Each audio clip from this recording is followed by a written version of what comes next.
Okay, let's dive right into this. Welcome to today's Explainer, where we're tackling a subject that is literally keeping modern executives and IT leaders up at night: organizational data security. For years, a lot of organizations have just operated under this comfortable assumption that if they buy the right antivirus software, install a decent firewall, and lock the server room door, their data is perfectly safe. Well, the threat landscape has evolved drastically, and frankly, our defensive strategies desperately need to catch up. We're going to look closely at why we absolutely have to move beyond the traditional IT checklist and rethink our critical security controls from the ground up. To really understand the urgency here, we just have to look at a massive reality check from our source material. Think about this. Even the highest judicial office in South Africa, that of Chief Justice Mogoeng, was not immune to a major breach. Despite having physical security personnel and cameras actively monitoring the premises around the clock, several computers packed with highly sensitive information were stolen. This is a shocking, real-world incident that immediately proves a very hard truth. Standard physical security simply does not prevent critical data loss. I mean, if one of the most highly secured government offices can suffer a breach of this magnitude, your standard corporate office is vastly exposed. So here is our roadmap for this explainer. We're going to break down this complex framework systematically. First up, the illusion of security. Second, where your data actually lives. Third, the 5 pillars of protection. Fourth, rethinking acceptable risk. And finally, the leadership mandate. Right, let's kick things off with Section 1, the illusion of security, and exactly why standard approaches are completely failing us. So the crucial point here is captured perfectly by Wonga Ntshinga, the senior head of program for the Faculty of ICT at the Independent Institute of Education. He states, data security should not be approached in checklist fashion. And he hits the nail on the head. A lot of leaders are walking around under the impression that their systems are locked down tight just because the IT department ticked all the boxes on some standard compliance form. But those static, predictable checklists, they are completely inadequate against the incredibly dynamic, modern vulnerabilities we face today. Hackers aren't using checklists, right? They're using highly creative, constantly evolving tactics. When we actually look at how businesses value their assets, a huge blind spot emerges. Managing tangible assets is relatively easy. Getting a comprehensive inventory of your network devices, your hardware, your software, that's an obvious, straightforward step. But it is incredibly difficult to quantify the value of non-human intangible assets. Like, how do you predict the rate of occurrence for a cyber attack without large volumes of historical data? And more importantly, how on earth do you put a precise dollar amount on reputational loss? When highly sensitive data gets compromised, the damage to a brand's reputation can be catastrophic. It's long-lasting, making these intangible assets arguably the most important resources a company needs to protect. Moving on to Section 2. Where your data lives, focusing on the 3 stages of information protection. And this brilliantly illustrates that data protection has to be a continuous process. According to Ntshinga, there's a vital rule of 3 for data states. Sensitive information absolutely must be protected when it's at rest, meaning it's just sitting there stored on a device or a server. Then, it has to be protected in transit as it travels across your networks or the internet, and crucially, this is the one people forget, it must be protected in process, right at the exact moment the data is actively being used or computed. If you only protect data while it's locked in storage, but leave it wide open the moment an employee opens the file to work on it, your security is fundamentally broken. Protection literally has to be continuous across all 3 states. Which brings us to Section 3, the 5 pillars of protection. This is all about practically safeguarding your intellectual property.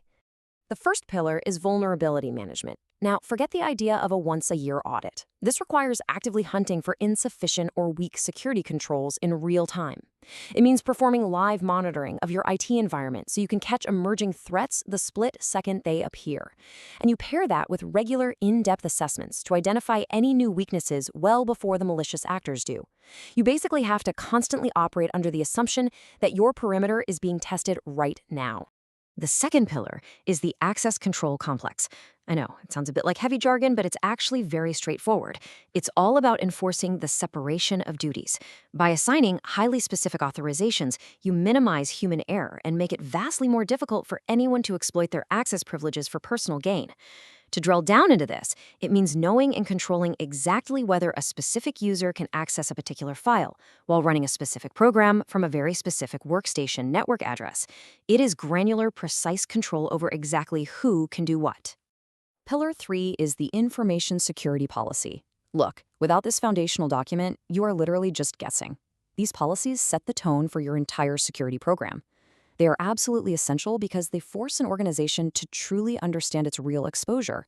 Instead of just running around reacting to symptoms, a robust policy helps you understand what could actually become the root cause for an attack against your specific infrastructure. The fourth pillar forces us to confront reality, acceptable risk. Risk is defined here as the expected loss of confidentiality, integrity, availability, or accountability. You just have to understand that not all risks are created equal. Since it's practically impossible to preempt and disarm every single threat out there, risks must be evaluated and prioritized. Organizations really have to look at their operations through the lens of what risk they can actually tolerate, and then focus their resources accordingly. Now, what's really interesting here is how the fifth pillar requires a qualitative risk-based model. If your organization doesn't already have a risk model in place, you need to adopt a simple one like this immediately. By categorizing your risks into low, moderate, and high buckets, an organizational risk committee can actually focus on the most critical exposures first. This committee's entire job is to look across the business, assess any deviations from the implemented security programs, and propose corrective measures. It gives management a structured, highly prioritized way to tackle what can otherwise be an overwhelming task. All right, moving into Section 4, Rethinking Acceptable Risk and How We Continuously Measure Efficiency and Effectiveness. To actually measure the efficiency and effectiveness of your security program, you rely heavily on these 5 building blocks. The whole program is built on policies, which dictate the rules, standards, which define your actual requirements, guidelines, which offer recommendations, procedures, which are the step-by-step instructions, and finally, the baseline, which is your absolute minimum acceptable level of security. If any of these blocks are weak or outdated, your entire ability to measure and manage your acceptable risk just completely falls apart. And that brings us to our final section, Section 5, the Leadership Mandate. It's time to take ownership of security. Let's see how this builds into an actionable framework for senior leaders, because security is no longer just an IT problem, it requires top-down leadership. Step 1. Leaders must take direct ownership of security. And ironically, this is actually most important when there's a strong perception that adequate protections are already in place. Complacency is incredibly dangerous. Step 2. Leaders must ensure the organization thoroughly identifies and analyzes potential risks. And Step 3. They have to drive the implementation of adequate mitigation to tighten controls holistically across the entire business. And here is a massive reason why leadership has to take charge. Critical security controls can be expensive, requiring serious funding through annual operating budgets. But failing to fund them? That opens the door to severe legal consequences. Leaders must be well-versed in the current legal environment to minimize their organization's liability. Because when data is stolen, whether that's through an electronic hack or a physical break-in like we saw at the Chief Justice's office, the resulting legal actions and financial losses can literally cripple a business. Your security controls are your primary shield against massive legal liability. We're going to wrap up today's explainer with a question I want you to really think about. If your critical security controls were compromised today, would your organization face a manageable risk or an unmitigated disaster? As we've seen, you absolutely cannot rely on simple checklists or just assume that a few physical cameras are going to keep your intangible data safe. It takes active vulnerability management, stringent access controls, and leadership genuinely taking ownership of the legal and financial liabilities at stake. Thanks for joining me today, and definitely take the time to evaluate those 5 pillars within your own organization.